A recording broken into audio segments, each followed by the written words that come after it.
Rule number one of Jeep YJs, you never trust the gauges. Oh yeah, that's not gonna bother me at all. Not seeing a problem there. I don't know. I ain't gonna sweat it. We're just gonna keep driving, and if she blows, she blows. Well, it's been a long winter with not a lot of progress on the Jeep and a whole bunch of suck. But guess what? It's nice out. You hear the birds out there? It's like 70.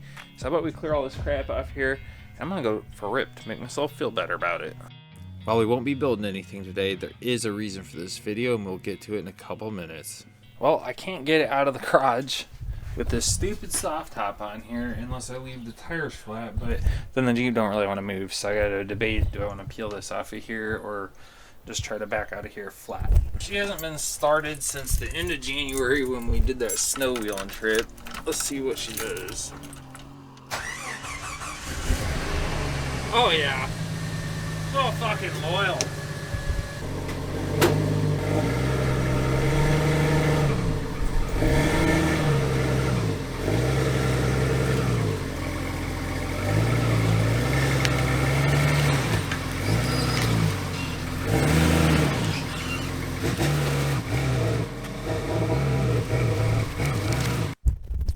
Somehow trying to come this way, all I managed to do was scoot farther that way. Apparently tires don't go where you want them to when they're piss flat. So guess I'll get the floor jack and just scoot the ass end over. Oh, I'm into the fucking door already. Golly.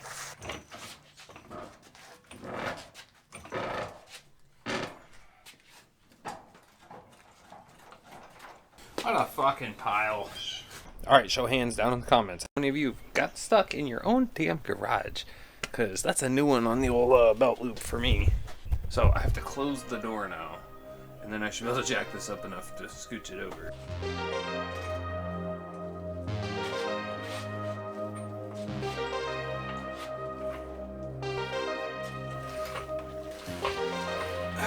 Good enough.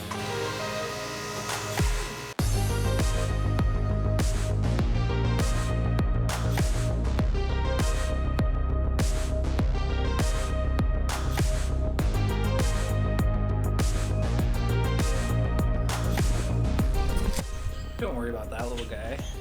Oh yeah, that's not gonna bother me at all.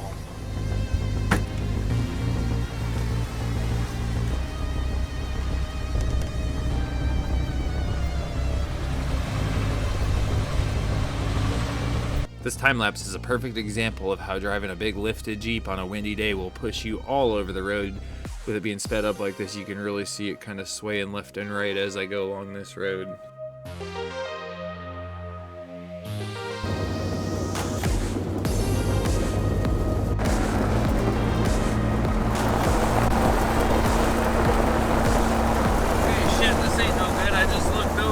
Getting a little warm, but I'm showing no oil pressure, so I better stop and check this out before I freaking Shrek the motor.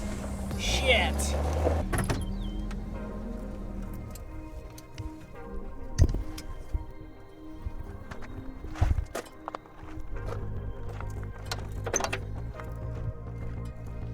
I'll tell you what, it's a freaking beautiful day out here.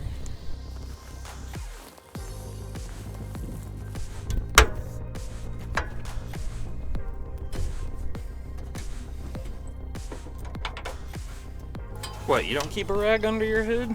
I sure do. You know, this thing's been sitting all winter. And it does have that rear main leak, but I know I haven't lost that much damn oil. Just had a couple little puddles.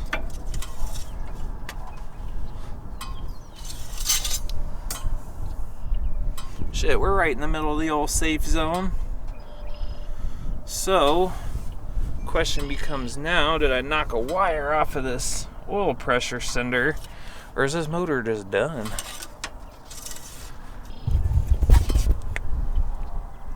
I mean, it wasn't getting hot, but it was a couple degrees over normal. So down here, this stupid thing right there is the oil pressure sender. The wire is hooked up, and I don't see nothing leaking out from it, so Rule number one of Jeep YJs, you never trust the gauges. You can investigate, but don't trust them. And right now, I'm not really trusting this oil pressure one saying 0. Unfortunately, I really can't see if we're getting oiling because I'm not going to pull my valve cover on the side of the freaking road.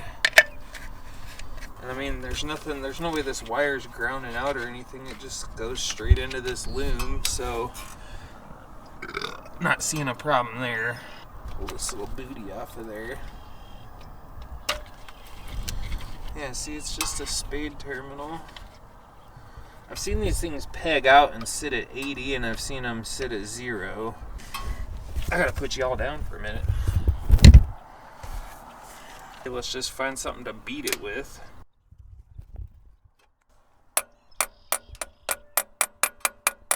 I don't know.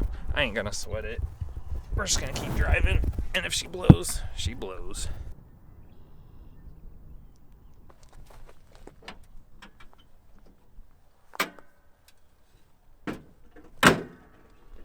Alright, back in here, we're gonna try this again, see if thumping on it did anything.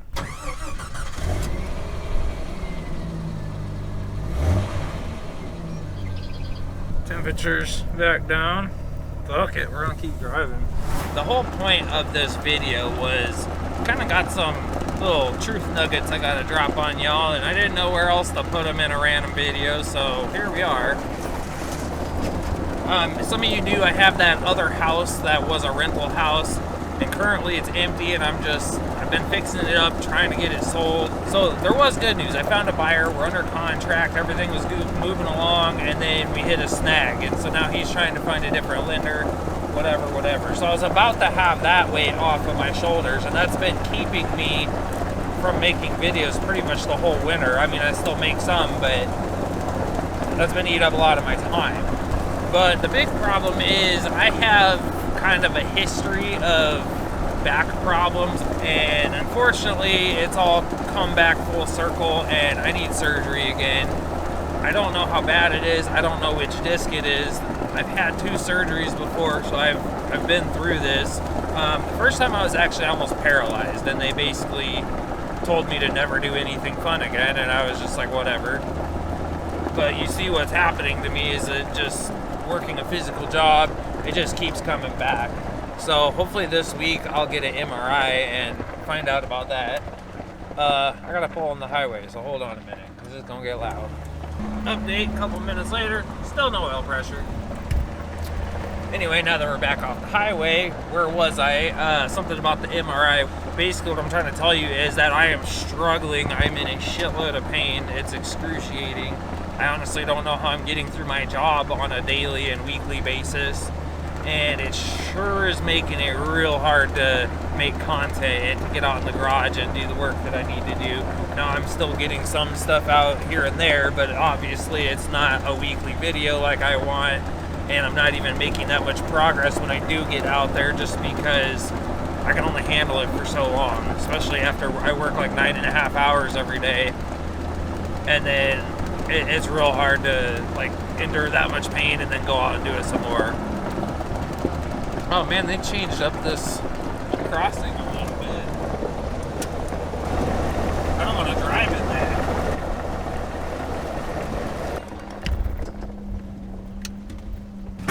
Hey, some of you guys might remember this spot. I actually filmed a video here about my roll cage. So anyway, like I was saying, I'm not trying to use it as an excuse. I'm not trying to ask for anybody's sympathy.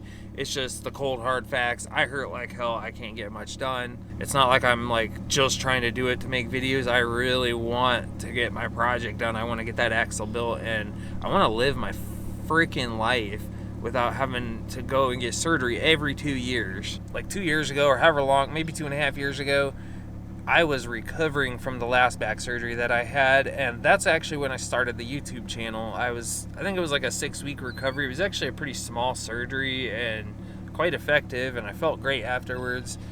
And it was in that 6-week period of healing where I was sitting on the couch. That's when I discovered dirt lifestyle, and then I kind of realized, holy crap, there's like this whole off-road YouTube thing. I had no idea. Like, I seriously didn't know anything about any of it. And that's when I'm like, well, hey, I do dumb shit in my garage, so I can make videos too. That gives you a little bit of backstory as to how long it's been since the last time I have had to deal with this. The first time was in 2016, so it seems like I can get 2 or 3 years and then I have to have more surgeries.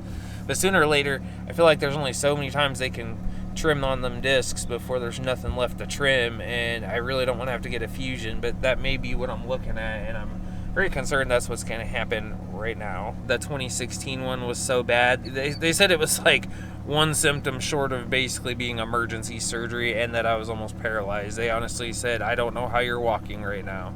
So that's why I'm nervous right now, because I'm like getting scheduled for this MRI, and I'm about to find out, oh, hey, is this just an easy fix, or is this some giant fucking ordeal?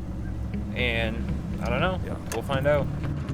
Sometimes I get so mad, there's no control in me. My thoughts get so bad, I'm like, I might grab a bat, I don't know. My wrath, my blood boils over like, oh God, here goes. I lost all feeling from my head to my toes. You said some shit that I can't let go, so just stay tuned for the rest of the show. Well, it made it back home, so I really think it's just the gauge malfunctioning or the sender. Oh, my tarp's not faring well, but inside of here, that's another 4.0 motor. So that's one of them sensors, so I can just screw this off of here and try that one. That's pretty much the gist of this video, is just telling you guys that things are going to slow down to a crawl, even more of a crawl than they already were, especially on this build. Now, granted, since I've got that outside now, I've got more room to work on this. I did cut some of this truss off. I haven't decided if maybe I'll just leave this as the backbone for a new truss. Don't know yet. So I do have footage of some of that and some other things I've done. Another thing I want to do is I'm going to get that wheel and that tire. This is my 5th one. It's going to be my spare. The other 4 are still at my work. I just haven't had the time or honestly the strength to break down those double bead locks. Fuck yeah, but look at that sidewall. Thing's round like a nice big old titty. As always, I appreciate you guys watching the videos and subscribing and all that good stuff. I just kind of wanted to let y'all know what's going on, because it has been really slow around here, and unfortunately, it ain't going to speed up anytime soon, at least till I get this stupid back dealt with. Thanks for watching, and I'll see you in the next one. I forgot what I was going to fucking say. I don't know what to say.